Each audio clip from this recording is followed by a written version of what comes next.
बहुत बड़ा हादसा हुआ है। लोगों ने देखा, रूह कांप जावा जब लोगों की बात सुना है। पाकिस्तान वाले ने हिंदुओं ने लुटिया ते हिंदुस्तान वाले ने पाकिस्तान ने लुटिया। बात तो मुसलमान ने की है, मैं क्यों रखा। अच्छा, थे पाकिस्तान के अंदर? हाँ, यही इसी गांव में छोड़ दिया है, गांव वालों ने निकाल दिया है। क्यों? हाँ, जो वो कहते थे काम नहीं होता। था नाज बाकी याद भी आवा है कभी? यहाँ भाई मेरा दोस्त था कि 72 साल तक बिंगे कुरान शरीफ बड़े ही सहज भाव से, बड़े ही प्यार से उसको संभाल के रखियो। आपने साथ में बड़ा बुजुर्ग ही बड़ों पर बातचीत करांगा और जानांगा कि बी टाइम पर जब हिंदुस्तान और पाकिस्तान को बंटवारा हुयो हो, जो हिस्ट्री है के कुछ जा रियली है। दादू जी नमस्कार, राम राम। राम राम जी। के नाम है आपको? मिठा सिंह। हिंदुस्तान और पाकिस्तान को जब बंटवारा हुयो हो, जबकि मैंने बात बताओ कि के कुछ चीजा होयो हो। पाकिस्तान दा हिंदुस्तान दा बंटवारा हुआ तो जो मुसलमान थे वो गांव छोड़ के चले गए, कोठा गाँव। कोठा गांव। पाकिस्तान से जो हिंदू आए उन्होंने उनके घर संभाल ली, वहाँ वो बहने लगे, मकान उन्होंने ले ली। 1 साल बाद जो कोई रहते सी वो भी चले गए। जब बंटवारा होयो 1947 में, तो लोगों के मन में बिया भाव हो कि चलो कोई बात नहीं, बिया ही है, घर छोड़नो है, बिन्ने इन्हें करनो है, इन्हें बिन्ने करना है, पतो को नहीं हो भी। चलो कुछ साल 6 महीनों की जंग है, जैसे पहले जंगें होती थी। 1914 में पहला विश्व युद्ध हुआ, 1938 में दूसरा विश्व युद्ध हुआ, तो बिया जंग बंद हो गई, सारा काम सिमट गयो। तो बिया ही 18 लोगों ने बात सोचो कि कोई बात को नहीं, बच्चा जंग है, 2 4 6 महीने की जंग है, उसके बाद अपन अपने घर में चली जा सकता है। तो जो हमारे बुजुर्ग थे, सागा गांव अब दिखाई देवा है, अठो जज्जल गांव है, मकड़ों की जज्जल, मतलब पाकिस्तान के अंदर जज्जल। हाँ, ये जो अभी सामने दिखाई देवा है, कोठा गांव के सामने जज्जल गांव दिखाई देवा, मकड़ों की जज्जल बजती थी, बेटा सारा मकड़ बिरादरी रहती थी रोड़ों की। तो बात सोचते चलो यार अठा सागा भी चलो थोड़े दिन के लिए रोड़ो चालो है, तो बिया अपना ऐसे करते अठे बैठ जिए सागा, तो बठे जब रोड़ खत्म हो जासी तो बठे चले जासे, वापसी अपने घर में चले जासे। तो धीरे धीरे टाइम पढ़तो इं ही बा मुसलमान ने सोचियो भी चलो 2 4 दिन की बात है, मैं अठू बठे सागे चले जावा, बठे वापस आ जाऊंगा, अपना सामान भी अठे छोड़ गयो। तो धीरे धीरे जब बात चाली कि लोगों ने एहसास हुए हो कि आ तो परमानेंट काम हो गयो, परमानेंट काम हो गयो, तो फिर लोगों ने सोची आई बिंगा बठे सामान अठे पड़ियो, अठू का जो सामान है तो बा बठे पड़ियो। धीरे हर का टाइम का जब एक बार बड़ा हादसा हुआ नहीं, तो उसको भरने में काफ़ी टाइम लग जाए। तो बिया ही वह हादसा एक बहुत बड़ा हादसा हुआ है। लोगों ने देखा, रूह कांप जावा जब लोगों की बात सुना है कि कैसे मतलब बुजुर्ग माताओं बहनों ने बैठा अपने बच्चों को, पहले बच्चे भी 10-10 बच्चे होने, तो हाँ एक लुगाई ने 10-10 बच्चे होने, तो सागा सामान है और सागा कोई साधन नहीं आने जाने का। तो लोगों ने गाड़ा पे जो गाड़े बैलगाड़ी है, बठू सामान रख, जितो सामान आयो, खाने पीने को थोड़ा बहुत आया, या सोना कपड़ा लिता जो था वे लेके अठे सागे आ गयो। तो बड़ी मुश्किल हुई रास्ता में, कई जगह मार काट भी हुई। हमारे गांव के 2 4 घर ऐसे भी हैं बिंगा जिंगा जो परिवार के बैठा मार काट में ख़त्म हो गयो। तो उसके बाद पाकिस्तान के अंदर, हाँ पाकिस्तान के अंदर तो मारकाट हुई, घणी परेशानी झेलनी पई। पानी की सुविधा कोनी थी अठे, जो पाकिस्तान का ये सागा एरियो है वहाँ ब्राण एरियो, पानी की दिक्कत थी। तो कई तो भूखे प्यासे मर गए, कईया ने मारकाट में आ गए, बड़ी मुश्किल से अठे आए। तो बा सामान अठे ही रख दियो भी चलो कोई बात कोनी, कोठा गाँव है, सागे ही है, सामने दिखाई देवा, जब काम निपट जाऊगा, रोड़ा बंद हो जाएगा, जंग बंद हो जाएगी, तो मैं बैठा वापस चले जाएंगे। उसके बाद क्या हुआ, ये धीरे धीरे पता लग गयो भी आ तो परमानेंट काम हो गयो। तो उसके बाद जैसे ताऊ जी मैंने बता रहे थे कि जैसे अपने मतलब हिंदुओं में अपने पंडित जी होते हैं, सिखों में दूसरा ग्रंथी साहब जो होते हैं, तो वैसे ही मुसलमानों में अपने मौलवी जी होते हैं जो सारा पढ़ते हैं। तो अपने जैसे हिंदुओं में अपने भगवत गीता है, अपने उसको सबसे पवित्र मानते हैं। सिखों में श्री गुरु ग्रंथ साहब ने मुख्य माना गया है, अपने गुरु माना गया है। तो बिया ही जो मुसलमान हैं बा कुरान साहब को सबसे पवित्र मानते हैं और अपना गुरु मानते हैं। तो जाते जाते बा मौलवी जी के क्यों भी ताऊ जी के जो परिवार जो मुखिया थे, पिताजी थे, सरदार शेर सिंह जी थे, वो हमारे गांव का सबसे पहला सरपंच हुआ है। तो बिन दे के गयो कि कोई बात को नहीं, मैं 4-6 महीने में जल्दी आवांगा ना, तो मैं आपसे बा अपनी कुरान साहब लेके वापस जाऊंगा। इन्होंने बड़े देर देखो, आज अपने देखा है कि एक दूसरे में लड़ा है, भी यार वाह हिंदू है, वाह मुसलमान है, वाह सिख है। लेकिन जो धरातल पे बात देखो नहीं तो आपको कुछ नहीं ऐसा दिखाई देगा। ये सिर्फ राजनीति है कि वो हिंदू, वो मुसलमान, वो सिख है।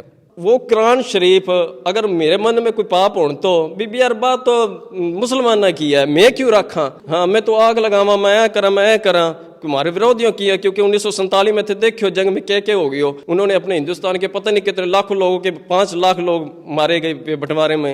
तो मैं बस सोचा तो अब कब के खत्म कर दें तो। लेकिन क्या हो कि 72 साल के हुआ, 72 साल नाम लेना सुख है। 72 साल तक बिंगे कुरान शरीफ बड़े ही सहज भाव से, बड़े ही प्यार से उसको संभाल के रखियो। जिया श्री गुरु ग्रंथ साहब ने अपने प्यार करा है ना, बिया ही कुरान शरीफ में भी प्यार करा है। तो बिंगी जो कुरान शरीफ है उनको 72 साल तक साम के, अब क्यों बुजुर्ग हो गए बुजुर्ग हमारा, तो अब उन्होंने क्या किया कि इस कुरान शरीफ को गंगानगर में वहाँ मस्जिद में दे आए। यो गुरुद्वारो ग्रंथ कब रखे जा? इंगे क्या हो भी मैं पहले बताया था ने कि 1947 के बाद जब बात चले गए तो इसका अभी निर्माण कार्य चल रहा था। अगर आप बाहर से जाकर देखोगे तो उसमें थोड़ा चेंजिंग आई हुई है, क्योंकि पूरा नहीं हुआ था। तो जब वो चले गए वो इतना ही कह के गए थे भी भाई जी हमने मतलब मस्जिद के लिए ये बड़ी अपने दिल के चाव पूरे करने थे तो पूरी की है। अब आपकी जिम्मेवारी है, संभालना है थारी मर्जी है, नहीं संभालना गिराना है थारी मर्जी है। तो ये जो एरिया था ना जठू ये मस्जिद है, इधर सागे जितने भी वो मुसलमान थे घर खाली हो गए, बाद चले गए। और अरोड़ा जो थे महाजन लोग थे, जो हिंदू थे, वो पाकिस्तान से उठ के इधर आए थे। तो उन्होंने क्या किया, सर्वसम्मति से बैठ के ना अरोड़ा बरादरी ने ये निर्णय लियो कि यार गिराना को तो क्या है, एक पल में गिरा दें। ये तो दीवार है, लेकिन दीवार है, बनाने में कई साल लग जाएगा, गिराने में तो 1 मिनट लगेगा। तो भाई हमारे मन में तो इससे कोई बात ही कोनी है, तो क्यों ना यार अपने मतलब सिख भाईचारे और हिंदू भाईचारे और मुसलमान भाईचारा तीनों की एक सांप्रदायिक सद्भावना की जो मिसाल है वह अपने कायम करे।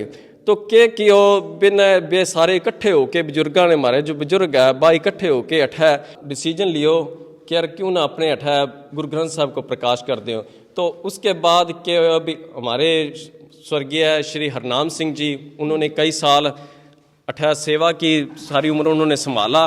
तो ये इसका नाम रख दिया अरोड़ वंश गुरुद्वारा।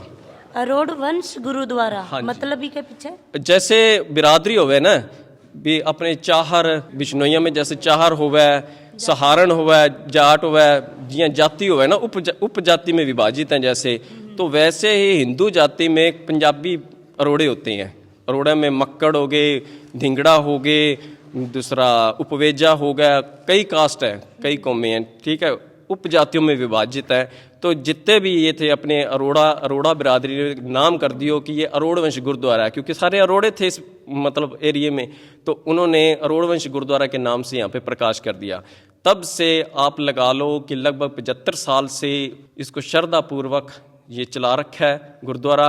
और मांगी पे जैसे मकर संक्रांति होती है ना अपने, तो हम पंजाबी में मांगी कहते हैं। तो मकर संक्रांति पे यहाँ पे पूरे गांव के सहयोग से पैसा इकट्ठा किया जाता है, उनके पूरे गांव सहयोग करता है और लगभग 2000 लोगों की जो संख्या है वह श्रद्धालु आते हैं।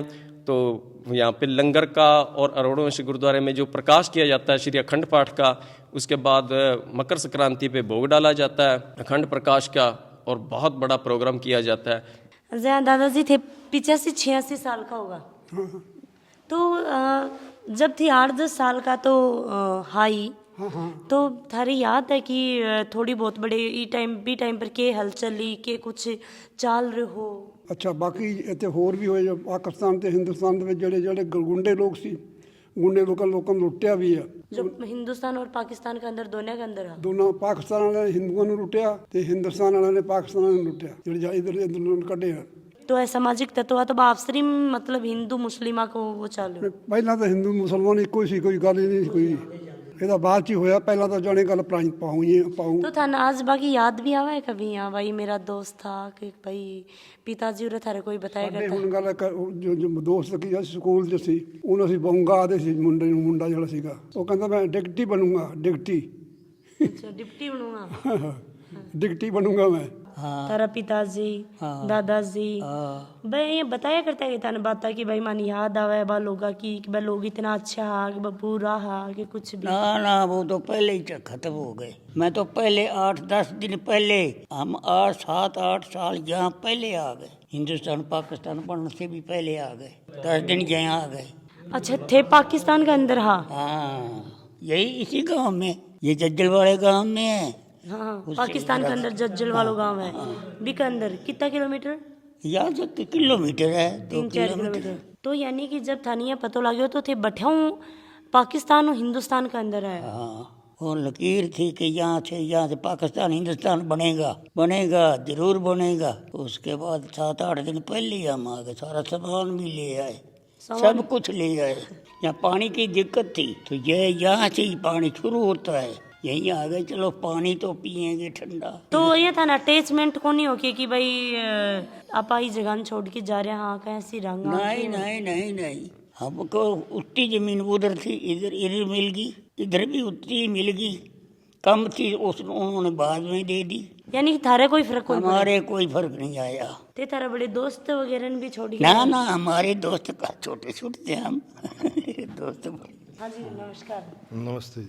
हम जी गांव कोठा, राजस्थान, जिला श्री गंगानगर में पाकिस्तान बॉर्डर से 4 किलोमीटर अंदर हिंदुस्तान की सीमा में बैठे हैं। यहाँ पर आज खुशबू जी हमारे गांव में आई हैं, हमें हमारे लिए खुशी की बात है।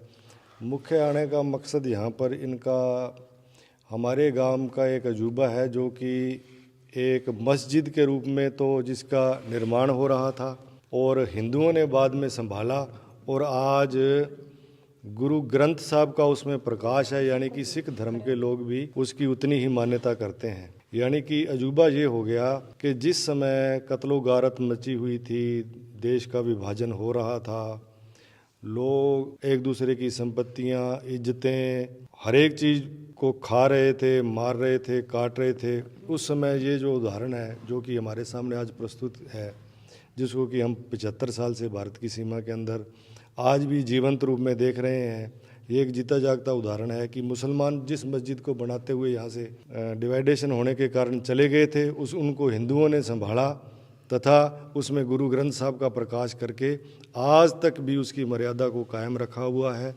ऐसा अनूठा उदाहरण देखने को नहीं मिलता। हिंदुस्तान का जो वक्फ बोर्ड है, जो जिको मुसलमाना की धार्मिक धरोहर ने पूरे हिंदुस्तान में संभालन को जिके ऊपर कार्यभार है, वह वक्फ बोर्ड भी वो इमारत ने अठे हमारे गांव में आगे बार बार संभाल चुके हैं और अपनी रजामंदी और खुशी जाहिर कर चुके हुए है भी जिके जगह में मस्जिद ने में आप गए धर्म इस्लाम के प्रचार प्रसार और आध्यात्मिक के लिए यूज़ करना था, उसी को आप आगे बढ़ाते हुए इसका यूज़ कर रहे हो, जिसकी वजह से हमें खुशी है और हम इसको सहयोग देते हैं कि आप इसमें अगर अपना गुरु ग्रंथ साहब का प्रकाश करते हो तो हमें कोई भी एतराज़ नहीं। बताओ थोड़ा सा, मतलब कैसी क्या सेवा करता की कुछ बात है?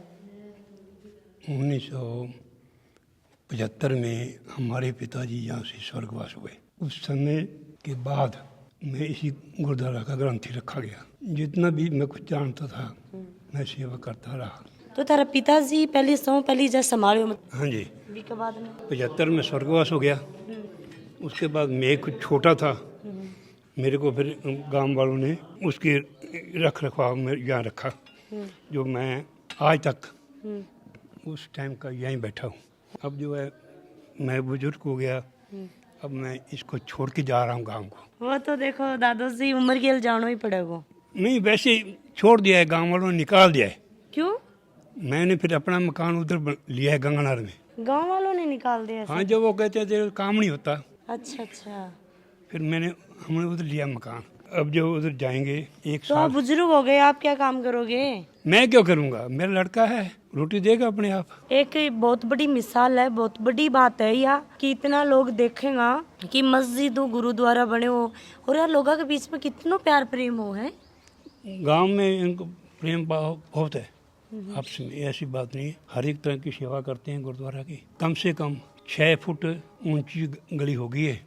ये तभी उसी टाइम से पहले का बना हुआ है, जो अभी भी 5 फुट नीचे है गली। मतलब पहले और भी ज्यादा ऊंचा होता है। हाँ, नीचे खड़ा आदमी इसको देख नहीं पाता था। अब जो है ये उनकी पुरानी ये है दीवार नीचे वाली, ये तो नहीं तो इन्होंने लगाई, अब ऊंचा किया है।